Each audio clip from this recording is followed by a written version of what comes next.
बिस्मिल्लाहिर्रहमानिर्रहीम। अस्सलाम वालेकुम। उम्मीद करता हूँ आप खैरियत से होंगे।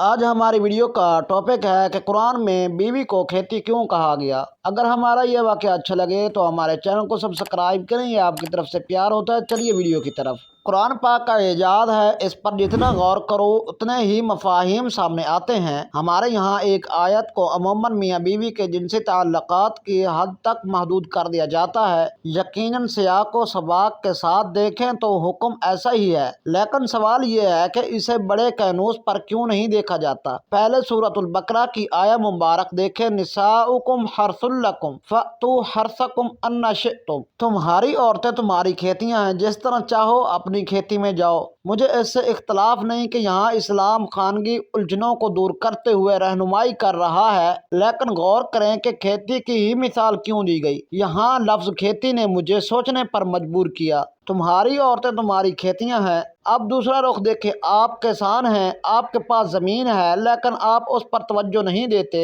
उसकी बढ़ोतरी के लिए पैसे खर्च नहीं करते, उसे वक़्त नहीं देते, उससे मोहब्बत नहीं रखते, अपना आराम व सुकून गार्द करके उसकी खिदमत नहीं करते, उसे हरा भरा बनाने के लिए अपना आराम व सुकून भूल नहीं जाते, उसकी तरह आने वाले शोर दरिंदे और दीगर जानवर से उसकी हिफाजत नहीं करते, उसे दूसरों की गुजरगाह बनने से बचाने की कोशिश नहीं करते, उसे उसके मिजाज के मुताबिक कम या ज्यादा धूप से नहीं बचाते, उसे उसकी ज़रूरत का पानी नहीं देते तो क्या होगा? खेती सूख जाएगी, उजड़ जाएगी, आपको उसका फायदा नहीं होगा, आपको उससे फल अनाज नहीं मिलेगा और आप उसे खुद तबाह कर बैठेंगे। यहाँ ये सब भी सिर्फ इस एक लफ्ज़ खेती में छुपा है।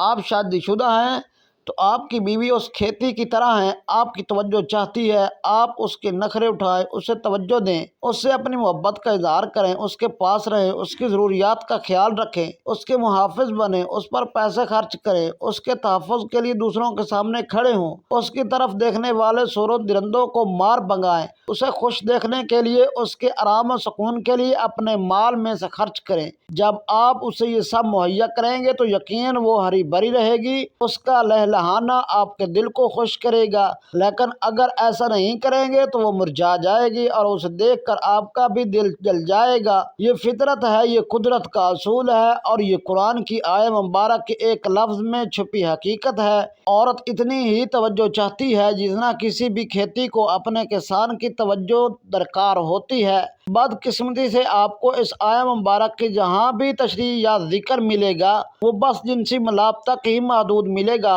हालांकि इस आयत का सिर्फ एक लफ्ज़ ही इतना वसी और मफ़हूम रखता है कि मुझ जैसा गुनहगार दंग रह जाता है।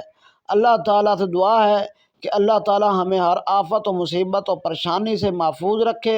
अल्लाह तबारक व ताला जो अहकाम शरिया दिए हैं हमें उस पर अमल करने की तौफीक अता फरमाए। अगर ये हमारी वीडियो अच्छी लगे तो हमारे चैनल को सब्सक्राइब कर दें, ये आपकी तरफ से प्यार होता है। हमें दीजिए इजाज़त। पाकिस्तान जिंदाबाद।